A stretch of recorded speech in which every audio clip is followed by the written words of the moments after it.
반갑습니다. 네, 오늘 6일 대제예요. 6일 대제가 뭐 하는 날이에요? 네, 대종사님 열반일을 기념해서 대종사님과 돌아가신 모든 분들을 위해서 제사를, 그러니까 합동향례라고 해서 올리는 날입니다. 그래서 제사인데 대종사님께만 제사를 올리는 게 아니라 모든 분들께 제사를 드리는 거예요. 그래서 오늘은 저도 공부 좀 해봤습니다. 6일 대제에 관해서. 그래서 교도님들과 함께 공부를 한번 해보겠습니다. 일단은 저희가 대종사님 돌아가셨으니까 대종사님께 먼저 봉청을 했어요. 대종사님 성령이시여 이곳에 오셔서 저희들의 정성에 응하세요 하고 봉청 받들어 청했어요. 그래서 봉청해서 대종사님을 모셨고 그렇게 해서 고축 아래고 축원을 해드린 거죠. 돌아가신 분께 그동안의 업적을 또 추모도 해드리고 또 다짐도 하고 하면서 고하고 앞으로 또 대종사님도 세세생생 거래간의 성불제중의 대업을 계속 하실 수 있도록 저희가 또 축원을 해드리는 거예요. 이렇게 했고 소태산 대종사 열애위. 그래서 이제 저희 상산 박장식 대원정사님께서 돌아가셔서 그분도 이제 열애위로 같이 제사를 지내드리게 될 거예요. 그렇게 하고 이제 다시 봉청을 한 번 더 했잖아요. 그때 모든 분들을 돌아가신 모든 분들은 다 이 자리에 모셨습니다. 첫째는 종사전, 그 다음에 대봉도 대호법전, 전무추신전, 거진출진전, 보통출가 제가교도, 희사위, 일반 부모 선조. 그러니까 돌아가신 모든 분들이죠. 여기에 끝나지 않아요. 선성의와 생명위전을 했어요. 그러니까는 제불제성, 그러니까 모든 부처님, 모든 성자. 그러니까는 오늘 제삿날에는 부처님도, 공자님도, 예수님도, 맹자님도, 장자님도 모든 제불제성, 용수부처님도 뭐 다 우리가 오늘 제사를 지내드린 거예요. 거기서 끝나는 것이 아니라 일체 생명. 그러니까 모든 생명 있는 것이 돌아가신 상태의 모든 일체 생명을 위해서 저희가 봉청을 드려서 이 자리에 오시라. 이렇게 하고 저희가 제사를 지내드린 게 되겠습니다. 그래서 차근차근 어떤 분께 우리가 제사를 지내드렸고 또 나는 또 어떤 순서에 나가서 제사를 지내드려야 맞는가를 한번 보시기 위해서 차례대로 해드리겠습니다. 선성의와 생명위전은 모두가 다 해당되죠.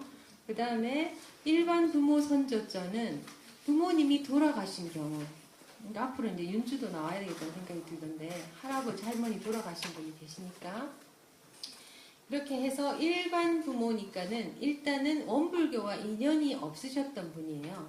그런 분들을 일반 부모 선조전 이렇게 해서 모시고 그 다음에 희사위전. 희사위는 법강 항마위 이상된 출가 제가 모든 분들의 부모님이 희사위가 되는 거예요. 그래서 법강 항마위의 부모님은 소희사위, 그 다음에 출가위, 중희사위, 대각열애위, 대희사위. 그렇게 해서 돌아가신 부모님을 희사위로 이렇게 추존 올려드리는 것을 원불교에서는 굉장히 큰 효라고 생각을 해요. 그렇게 해서 본인이 우리 부모 보은의 조목에 보면은 삼학팔조 사한서열을 해서 우리가 공부가 뛰어나게 되는 것을 부모 보은의 큰 것으로 삼잖아요. 그렇기 때문에 부모님들 우리가 공부를 열심히 하면 돌아가신 부모님이 희사위로 이렇게 승급하시게 되는 거예요. 그렇게 해서 이렇게 희사위전에 올려드리는 것을 영광스럽게 생각합니다. 그 다음에 보통 출가 제가 교도점. 보통 출가는 뭔가 그런 생각을 하실 수도 있는데, 출가는 하셨는데 너무 일찍 돌아가셨다든지, 또는 출가를 너무 늦게 하시고 이 공사를 조금밖에 못 하시고 돌아가셨다든지, 이런 경우에 보통 출가, 보통 재가예요.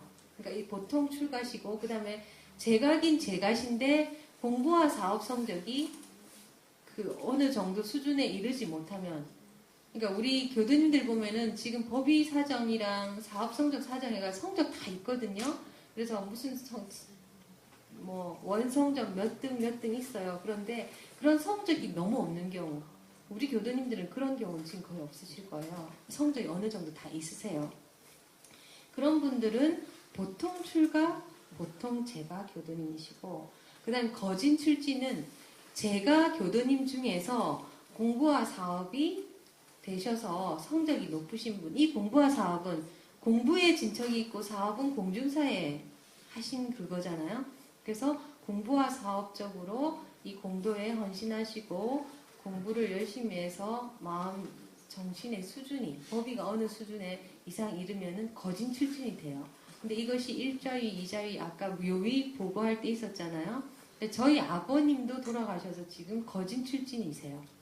그렇게 하시고, 찾아보세요. 이제 교도님이셨던 경우, 부모님께서 교도님이셨던 경우, 또는 할아버지, 할머니께서 교도님이셨던 경우, 어느 위에 계신지 그것을 담임 교무에게 상의를 하면 알 수 있거든요. 그렇게 해서 찾아보시면 되고, 그 다음에 이제 전무 출신, 이것도 각 등위라 했잖아요. 전무 출신 1자위, 2자위, 3자위 이거 다 나눠져 있어요. 그렇게 해서 그 각 등위도 전무 출신을 했지만 공부와 사업 간에 차등이 있기 때문에 그 등위별로 해서 등위가 있고, 그 다음에 이제 대봉도, 대호법. 이것은 대봉도는 출가에게, 대호법은 재가에게 드리는, 이것은 법훈이라고 그래요. 나라에서 뭐 공헌이 있거나 하면은 훈장 드리잖아요. 법훈이에요. 진리적인 훈장이에요. 그러니까 법훈. 이것은 이제 보통을 넘어서 전무 출신, 거진 출지를 넘어서 공부와 사업에 더 특별한 공헌이 있는 자에 의해서 한해서 이렇게 대봉도위, 대호법위를 드리는 거예요. 그러니까 저희 교단 같은 경우에는 이유선님, 도연님 가족의 할아버지께서 그 도산 이동환 선지님께서 대봉도위세요. 그렇게 하고, 그다음 종사는 종법사님을 지내신 분, 그분은 법위와 상관없이 그렇게 하고, 그 다음에 법위가 출가위 이상 되시는 분은 종사세요. 그렇게 해서 저희 교당에 보면은 우리 오늘 성민이랑 원희가 했었는데, 할아버지 예산 이철행 그 법사님께서 종사위셨어요. 그렇게 해서 종사위에 제사를 지내드리는 거예요. 그렇게 해서 저희들이 위별로 이렇게 다 나와 있는데, 한번 집에 가셔가지고 이제 이해가 되셨으니까 조상분들을 한번 다 체크를 한번 하셔가지고 명절 배제 때는 좀 더 위별로 잘 챙겨드릴 수 있도록 그렇게 해서 제사를 지내드리도록 하겠습니다. 오늘은 이제 생사가 일이 크고 무상이 신속하니, 어디선가 들은 듯한 구절 아니세요? 대종경의 부초품에 나옵니다. 대종사님 마지막 최후 법문에 이 대목이 나와요.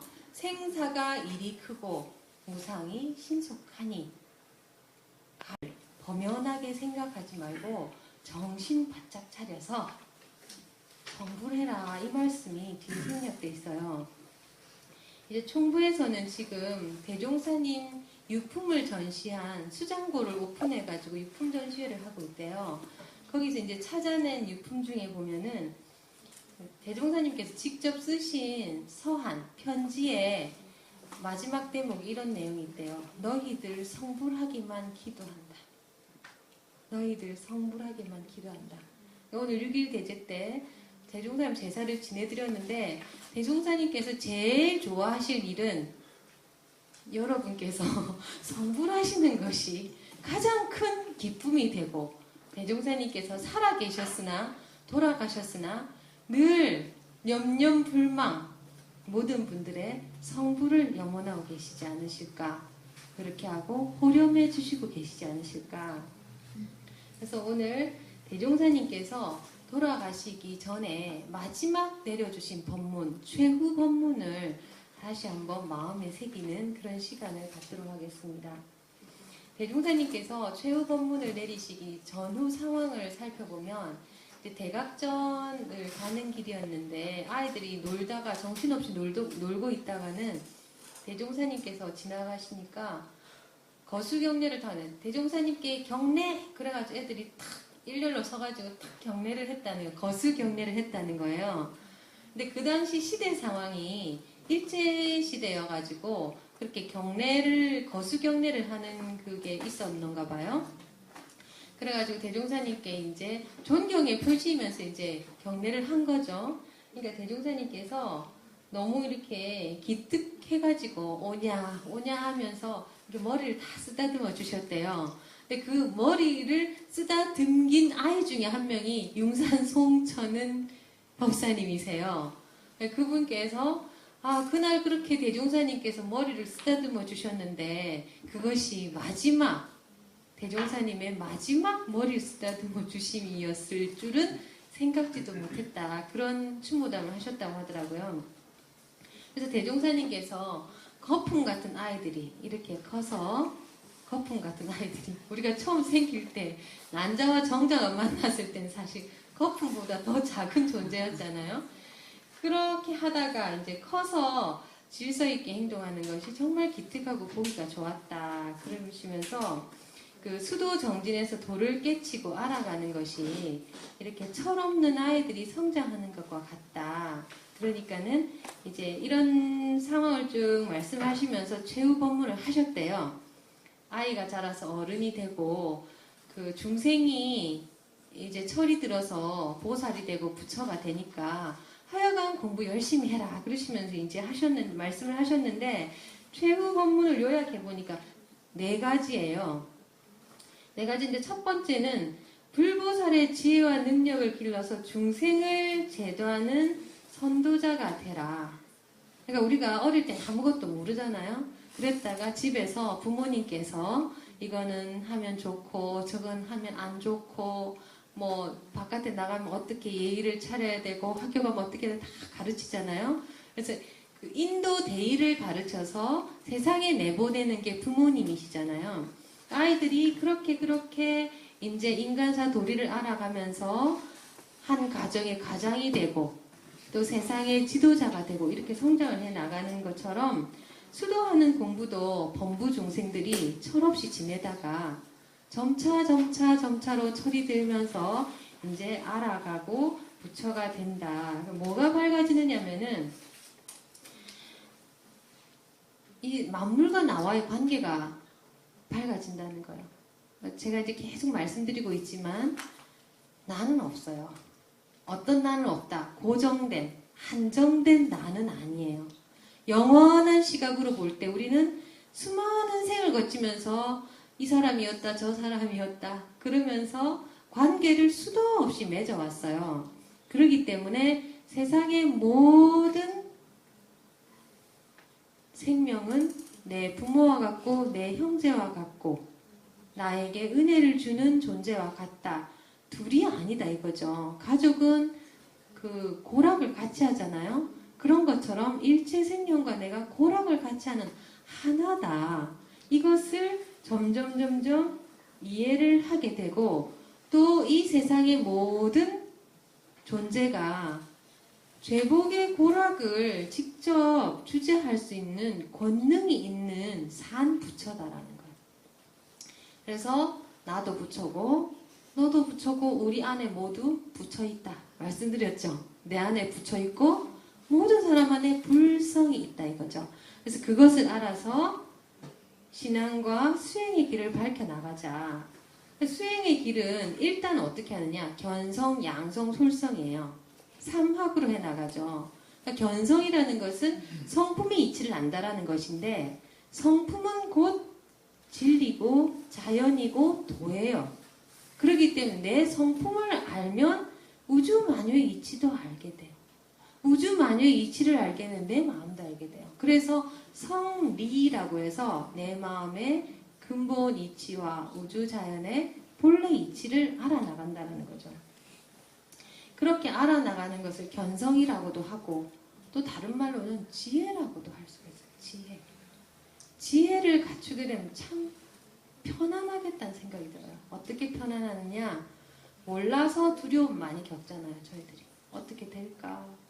짓지 않은 걸 받게 되진 않을까? 뭐 그런 두려움이 있어요. 그런데 알고 보면은 다 지은 대로 받게 되고 그런 것들이 있기 때문에 우리가 미리 걱정하고 그럴 거 없다고 했잖아요. 그래서 견성, 성품의 이치를 알아서 그때 직면하면서 살아나가는데 우리가 지혜를 갖춘다라는 거, 물리를 튼다는 건 참 중요하다는 생각이 들어요. 제가 그 교무님이 돼서 지금 20몇 년이 흘렀잖아요. 근데 저는 그동안 별로 이렇게 기술적인 거를 안 했어요. 뭐 꽃꽂이를 배운다든가 뭐 무슨 자격증을 딴다든가. 자격증은 2개 있어요. 엄불교 교무님 자격증하고 운전면허증하고 살아가는데 꼭 필요한 자격증 2개 말고 전 자격증이 없어요. 요즘에 굉장히 자격증 열풍이 있어가지고 각종 자격증 많이 따거든요. 상담사, 청소년 지도사 뭐 이런 거 많이 따는데 꽃꽂이 지도사, 뭐 차 사범 자격증 뭐 많잖아요. only 2개밖에 없어요. 그래가지고 못한단 말이에요. 제가 제 평생 꽃꽂이는 지금 이게 3번째가 4번째가 밖에 안 돼요. 밴쿠버에 온 이후에 꽃꽂이를 하기 시작했는데 배운 적도 몇 번 없거든요. 그런데 이치를 생각하는 거예요. 꽃가게 갔는데 꽃이 없어요. 제가 꽃가게 5번 갔다 왔어요. 지금 시즌이 끝나가지고 세이본 푸드인가 거기 우리 몰 2군데 그 코스코 해가지고 1번 간 데도 있고 2번 간 데도 해가지고 5번 이상을 갔어요. 꽃이 없어요. 그래가지고 꽃 구하기가 너무 힘든데 색깔도 굉장히 제약이 있잖아요. 빨간색을 쓰면 안 되고 그래서 도저히 안 되겠는 거예요. 그래가지고 길을 오가면 보니까 길에 들꽃이 노란색이 피어 있는 거예요. 그래서 제일 가운데 꽂혀 있는 거는 우리 집 앞에서 들꽃을 꺾은 거예요. 근데 꽃을 꺾었는데 들꽃이 힘이 없어서 시들어버리면 안 되잖아요. 제가 토요일 날 꽃꽂이를 할 건데 그래서 금요일 날 저녁에 꽃을 일부를 꺾어다가 식탁 위에다가 하룻밤을 재웠어요. 애들이 밤새 시들 것인가? 밤새 필 것인가? 실험을 했어요. 그랬더니 애들이 너무 생생하게 잘 피는 거예요. 그래서 토요일 날 그것도 저녁에 가위를 갖고 나가서 잘라가지고 했어요. 근데 애가 꽃대가 너무 얇아가지고 오아시스에 안 찔러지는 거예요. 젓가락으로 찔렀습니다. 젓가락으로 구멍을 내가지고 그 사이로 집어넣었어요. 왜냐면 애들은 물만 빨면 되지 꼭 오아시스에 찔러져야 할 이유는 없는 거잖아요. 그렇게 해가지고 지금 오늘 꽃꽂이를 해놨어요. 자, 이걸 보면서 제 스스로 무슨 생각을 하냐면 역시 사람은 똑똑해야 돼. 그리고 사람이 지혜가 있다는 것은 어디에 들이대느냐에 따라서 효과가 나타나는 거예요. 꽃꽂이에 들이대면 꽃꽂이에, 요리에 들이대면 요리에, 자녀 양육에 들이대면 자녀 양육에, 공부에 들이대면 공부에. 이것이 견성을 한 효과고 공덕이에요. 우리가 견성 이르면 내가 언제 부처되나, 아 성품 보기 힘드네 막 이렇게 생각할 수도 있지만은 아까 말씀드렸듯이 내 성품은 곧 우주자연의 이치와 통하고 우주자연의 이치는 내 마음속에 있기 때문에 내 마음을 잘 알면 우주자연의 이치가 보인단 말이에요. 그렇게 해서 물리를 터버리면 어디에 적용해도 되겠구나 하는 생각이 드는 거예요. 그렇기 때문에 견성을 너무 멀리 있다고 생각하시지 마시고 어린아이 때 아무것도 모르다가 가나다라를 배우고 알파벳을 배워서 단어를 알고 문장을 알고 세상사를 이렇게 터득해 가듯이 우리가 인생을 살면서 그냥 무딘 감각으로 그냥 쭉 살면 성장도 없고 견성도 없어요. 언제나 진리에 대한 관심과 내 마음이 움직이는 이치에 대한 관심을 가지고, 이것은 초등학생, 중학생도 아무런 상관이 없어요. 누구나 관심 기울인 사람이 갖게 되는 지혜이고, 지혜가 열리고 거기에 실천력이 붙으면, 견성해갖고 실천력이 붙으면 성불이 되는 거예요. 그렇기 때문에 성불, 견성 성불을 너무 멀다고 생각하시지 마시고, 일상생활 가운데에서 차츰 알아가고, 차츰 철이 들고, 차츰 도리를 알고 이치를 알아가는 속에 길이 있다 생각하시면 성불과 견성이 그렇게 내 인생에서 멀리 있지 않을 거란 말이에요. 그렇게 해서 오늘 6일 대제를 기원으로 견성과 성불을 우리 삶으로 가까이 불러오시기 바랍니다. 그리고 대종사님께서 두 번째는 생사 문제를 해결하도록 유언하셨어요. 그러니까 생은 사의 근본이고 사는 생의 근본이다. 그렇게 해서 사람들은 누구나 나고 죽는 것은 마찬가지다. 보살이나 중생이나 부처나. 그러지만은 부처와 그 보살님들은 서원에 의해서 생사를 자유로 왔다 갔다 하시면서 이제 제도를 하시고 계속해서 하시던 경륜을 펼치시고, 중생들은 업에 끌려가지고 욕심과 집착에 끌려가지고 또다시 몸을 받아서 윤회를 하는 거예요. 그렇기 때문에 생사 문제를 해결하는 데 관심을 가져라. 저도 요즘에 계속 관심을 가지고 있는데, 지금 해결하면 죽어서도 해결돼요. 생사 문제는 임종에 당해가지고 죽을 때 해결하는 게 아니고요. 살면서 오고 가는 이치, 주고받는 이치, 나고 죽는 이치, 이 거래에 대한 이치를 깨치시면 그게 생사에 대한 해탈하는 거예요. 왜냐?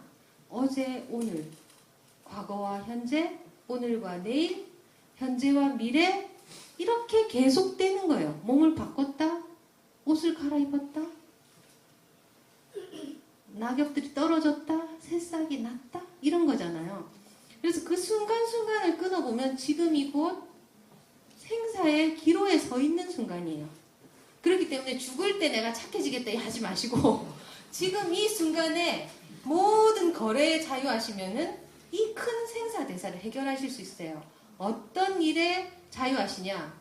욕심에 대해서 자유하시고, 집착에 대해서 자유하시고, 어리석음에 대해서 지혜를 밝히시고, 그렇게 하시면은 생사가 곧 이 순간에 다 있다라는 거야.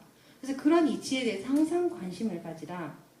그리고 세 번째는 사람만 믿지 말고 그 법을 믿으라. 그것은 뭐 두말할 것이 없죠. 본불교 교도님들은 워낙 잘 아시니까. 그래서 사람만 믿지 말고 법을 믿어서 뭐 하라고? 스스로 행복해지라는 거야. 왜냐?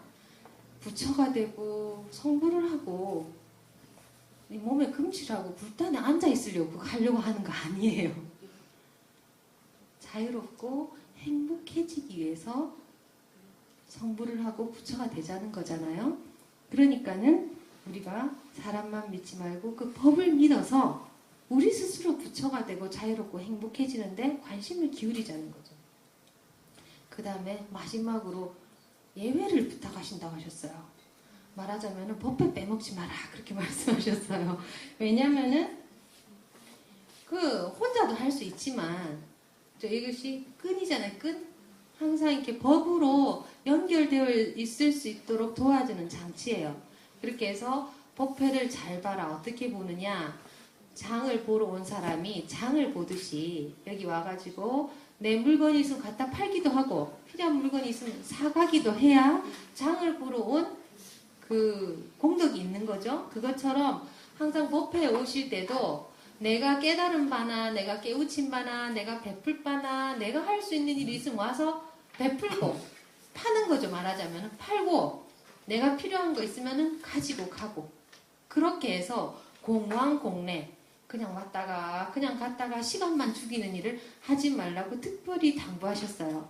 그렇기 때문에 오늘 이렇게 대종사님 제삿날을 맞이해서 우리가 불보살의 지혜와 능력을 갖추어서 지도자가 되고 보은자가 되고 스스로 행복하고 남에게도 행복을 주고 또 생사 문제를 죽을 때 임종이 임박해서가 아니라 항상 우리의 일거수일투족에 있어서 욕심과 집착과 어리석음으로부터 자유로워서 생사 문제를 해결하고 사람만 믿지 말고 그 법을 믿으면서 법에 빠지지 말고 공황공래 하시지 마시고 항상 소득된 바를 서로 공유하고 스스로 소득된 바도 챙기시면서 그렇게 법의 끈을 이어간다면 성불의 날이 멀지 않으리라 그런 생각이 듭니다.